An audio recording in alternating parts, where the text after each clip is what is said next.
नमस्कार साथियों, मैं सुमित धामा, founder and CEO all India युवा शक्ति फाउंडेशन। साथियों, क्या आप जानते हैं कि बच्चे जो हैं वो अपने अभिभावक, अपने माता पिता को सभी बातें बताना चाहते हैं, अपने मन की बात उनसे शेयर करना चाहते हैं। लेकिन आज के समय में, आज के आधुनिक समय में अधिक पैसा कमाना या अधिक नाम कमाने के चक्कर में जो है माँ बाप के बीच में और बच्चों के बीच में एक डिस्टेंस क्रिएट हो गया है। ये बहुत ज़्यादा देखा जा रहा है आज की जो है हमारी कम्युनिटी के अंदर। उससे होता क्या है कि माँ बाप अपने बच्चों का जो दृष्टिकोण है, जो सोचने का, देखने का, उसको सही समय पर समझ नहीं पाते और बहुत कुछ घटनाएं इन सब चीज़ों को देखते हुए हो जाती हैं। मैं चर्चा करूँगा इस वीडियो के माध्यम से, उदाहरण के तौर पे जैसे कोई माँ बाप है तो वह यह नहीं जान पाते अपनी व्यस्तता के कारण कि मेरा बच्चा ट्यूशन में क्या पढ़ रहा है, कहाँ आ रहा है, कितने समय अपने दोस्तों के साथ में बिताता है, उसके दोस्त कौन कौन से हैं, कितना जेब खर्च वह अपने घर से उठा रहा है और उस जेब खर्च को वह कहाँ इस्तेमाल कर रहा है। आप अपने बच्चों को फ्रीडम दीजिए, नो डाउट, लेकिन उन सब आज़ादी को जो आपने उनको दी हैं उन पर नज़र भी रखिए।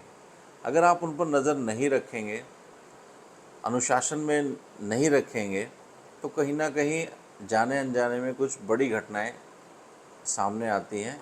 ऐसा हमने कई बार देखा है। उदाहरण के तौर पर मैं आपको बताऊं, एक परिवार, कोई भी परिवार ले लीजिए जिसमें उनके पिताजी जो हैं वो काफ़ी हाई फाई सोसाइटी में उठना बैठना और ये सब चीज़ें रहती हैं।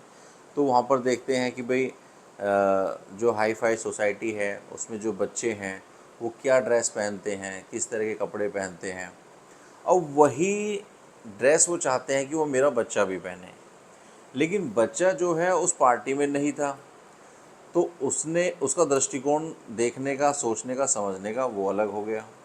अब यहाँ पे दोनों के बीच में, दोनों का जो सोचने समझने की और देखने की जो चीज़ें हैं उनमें दोनों में डिफरेंस आ गया। पापा किसी और नज़र से देख रहे हैं, वो चाहते हैं कि भाई मेरा बच्चा एक हाई फाई सोसाइटी की तरह दिखे, वो यह कपड़ा पहने। अब उनकी जो बेटी है, मान लीजिए उसका नाम है सरला, और वह अच्छी बड़ी ठीक उम्र की है, 16, 17 या 18 वर्ष की है। अब वह अपने ढंग से कपड़े पहनना चाहती है। मान लीजिए वह सलवार कमीज पहनना चाहती है जिसमें वह सहज दिखे, अच्छा दिखे। लेकिन पापा हाई फाई सोसाइटी में उठना बैठना है, वो चाहते हैं कि वह स्कर्ट पहने, टॉप पहने वगैरह, जिससे कि वह एक हाई फाई सोसाइटी की दिखाई दे। तो यहाँ पर दोनों के विचारों में, दोनों के दृष्टिकोण में विरोधाभास हो गया। अब ऐसे में होता क्या है? ऐसे में पापा का कहना ये है कि भाई मैं तो इसको समझा समझा कर थक चुका हूँ, मैंने तो इससे कहना ही छोड़ दिया। ये पापा के वक्तव्य हैं अपनी बेटी के लिए। और वहीं पर जवाब क्या देती है बेटी कि मेरे पापा तो मुझे चाहते ही नहीं हैं, वह हमेशा मेरी बुराई करते हैं, मेरे कपड़े पहनने की बुराई करते हैं, मेरे बोलने चालने की बुराई करते हैं। तो दोनों के दृष्टिकोण में सिर्फ सोचने और समझने के फ़र्क के कारण एक दूसरे के प्रति नफ़रत सी आ गई है। तो यहाँ मैं ये कहना चाहूँगा, ये सुझाव देना चाहूँगा कि अपने बच्चों से बातचीत किया करें, अपने बच्चों को समय दिया करें। वह कहाँ उठते बैठते हैं, ट्यूशन में क्या कर रहे हैं, किस फ्रेंड्स के साथ में जा रहे हैं, अपने जो जेब खर्ची के लिए पैसा लिया है उसका हिसाब किताब रखिए, वो क्या खाते हैं, उस चीज़ का इस्तेमाल कहाँ करते हैं। तभी जाके माँ बाप के और बच्चों के बीच में एक अच्छी बॉन्डिंग होगी। बच्चों के दृष्टिकोण को भी समझने की कोशिश किया करें। हमेशा उन पर जो है एक ये नहीं कि वो मेरा बच्चा है तो वह मेरा बच्चा है तो मेरा गुलाम नहीं है। गुलाम का अर्थ है कि जैसा मैं कहूँ वैसा उसे करना पड़े। कई बार उनका भी ओपिनियन ले लेना चाहिए। यदि उनका ओपिनियन ठीक है तो उनके दृष्टिकोण को भी आगे करना चाहिए, जिससे कि उनका हौसला अफजाई हो, उनका कॉन्फिडेंस बिल्ड हो। क्योंकि कोई भी व्यक्ति अपने नज़रिए से जब जीवन को जीता है तो वो कहीं ना कहीं बेहतर ही जीता है। आप अपना अनुभव शेयर करें, लेकिन अपना अनुभव किसी पर थोपे ना, ज़बरदस्ती ना करें।